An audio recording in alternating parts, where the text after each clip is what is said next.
Buonasera e ben ritrovati con l'informazione flash di New Sicilia di seguito ai titoli più importanti del pomeriggio.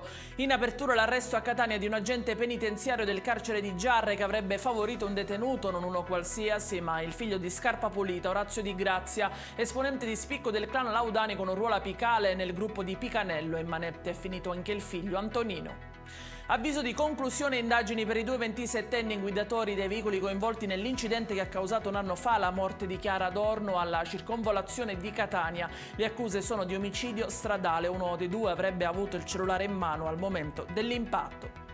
Non ce l'ha fatta il ciclista di 65 anni che lo scorso 2 settembre è caduto a causa di una buca a Palermo. L'incidente aveva causato all'uomo gravissime lesioni. Ha lottato per oltre un mese nel reparto di neurochirurgia dell'ospedale Villa Sofia, dove si trovava ricoverato. Giornata nera in tema di incidenti stradali, quella di oggi lungo le strade siciliane dopo la morte di Matteo Urzì sulla A18. Oggi pomeriggio l'autista di un camion è rimasto gravemente ferito in un sinistro avvenuto tra Mineo e Palagonia. Ad Acireale invece un furgone portavalori ha ostruito la carreggiata causando chilometri di code fino ai caselli autostradali. E in chiusura il meteo anche per domani, temperature estive in Sicilia, previste punte massime di 34 gradi. Ed è tutto per questa edizione, vi ricordo come sempre che i dettagli su queste notizie li trovate sul nostro sito www.newsicilia.it e sui nostri canali social. Grazie per averci seguito e a domani.